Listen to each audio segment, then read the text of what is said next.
Brilliant, brilliant. We've got somebody now who would probably prefer to be a person unknown, but unfortunately they've rumbled in. So a big welcome for Justin Buxton.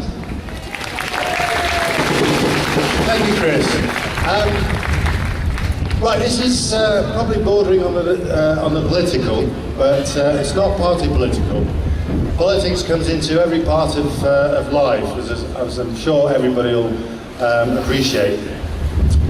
I've lived in Sheffield since I was 5, and I'm absolutely horrified to see the current landscape of Sheffield, with stumps of trees needlessly felled, private investigators videoing peaceful protesters on the roadside, an unholy alliance between corporate investors and our council. Yay!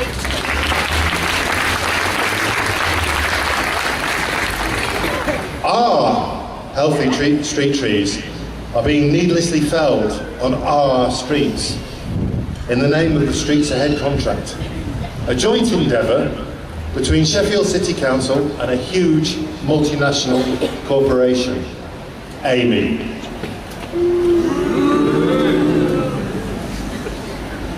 This tree felling strategy flies in the face of expert opinion and standards employed by any other local authority in the country. Why is the council defending this highly secret contract to the hilt? When both Michael Gove and the Daily Mail agree with the Canary and the Morning Star, it's a sure sign that, to quote Shakespeare, there is something rotten in the state of Denmark.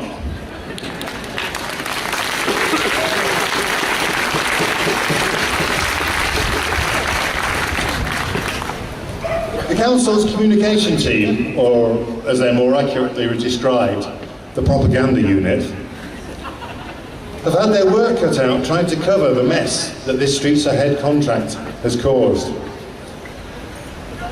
And have consistently used alternative facts to misinform and muddy the waters.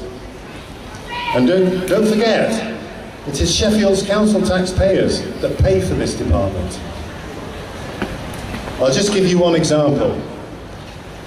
In response to the recent feature on Countryfile, which I'm sure you all saw, the council issued a statement to the BBC that only 7% of Sheffield disagreed with the tree felling policy. The methodology behind this figure is deeply flawed. Using the same logic employed by the council, I can safely state that 85% of the electorate in the ward of Burley disagree that Councillor Lodge should be a councillor.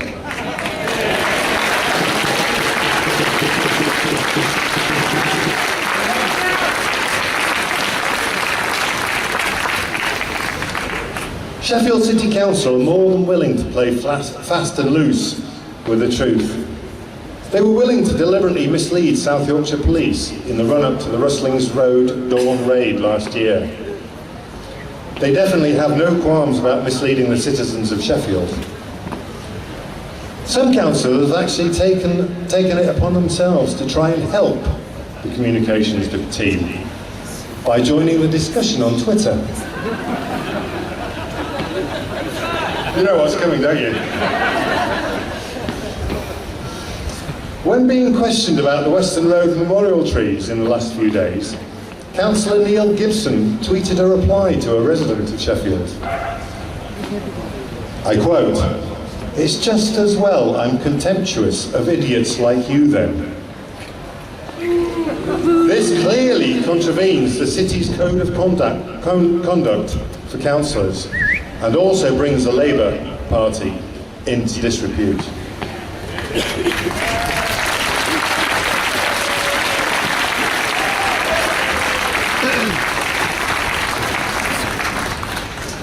Councillors continually propose a false dilemma. They repeat, "We know that most people in Sheffield do not want us to divert funds away from caring for those in need, into expensive alternative solutions for retaining trees. It's a matter of record that there are 14 tree-based solutions that come at no extra cost to the council. The taxpayer does not pay if an engineering solution or a tree-based solution can be applied. This came from a senior council officer at the Second Highway Trees Advisory Forum, September the 2nd, 2015.